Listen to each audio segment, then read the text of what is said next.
I'm Brittany Lewis with Forbes Breaking News. Representative Liz Cheney spoke at a January 6th committee hearing on Tuesday about new testimony from top Trump aide Pat Cipollone. The former White House counsel agreed to speak to the committee following explosive testimony from Cassidy Hutchinson last month.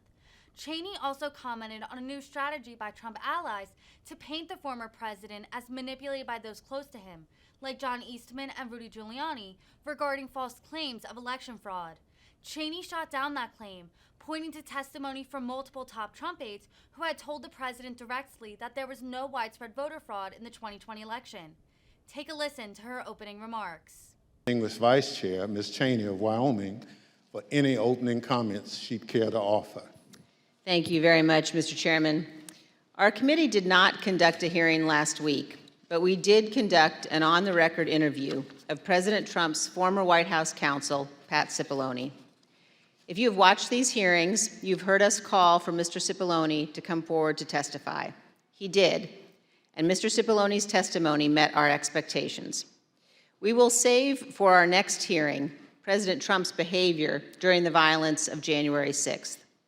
Today's hearing will take us from December 14th, 2020, when the Electoral College met and certified the results of the 2020 presidential election, up through the morning of January 6th. You will see certain segments of Pat Cipollone's testimony today. We will also see today how President Trump summoned a mob to Washington and how the president's stolen election lies provoked that mob to attack the Capitol. And we will hear from a man who was induced by President Trump's lies to come to Washington and join the mob, and how that decision has changed his life. Today's hearing is our 7th.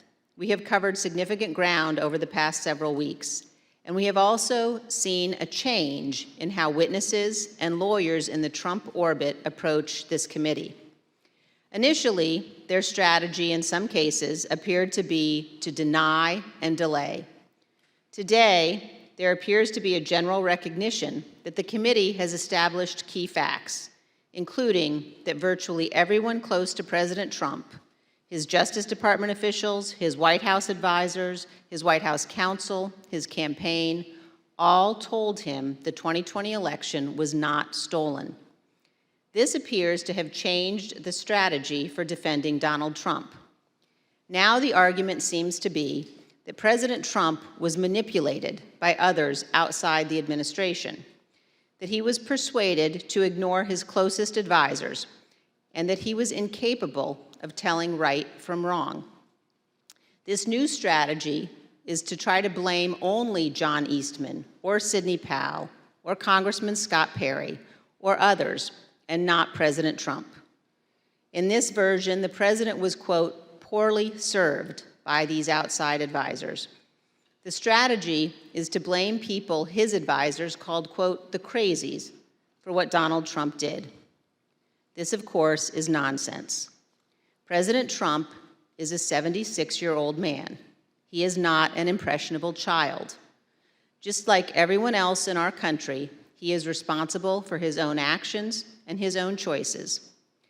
As our investigation has shown, Donald Trump had access to more detailed and specific information showing that the election was not actually stolen than almost any other American, and he was told this over and over again.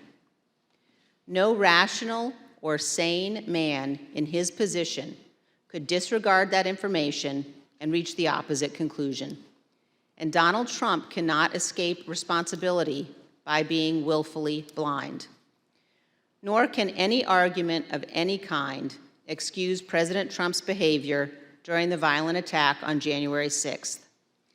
As you watch our hearing today, I would urge you to keep your eye on two specific points. First, you will see evidence that Trump's legal team, led by Rudy Giuliani, knew that they lacked actual evidence of widespread fraud sufficient to prove that the election was actually stolen. They knew it, but they went ahead with January 6th anyway.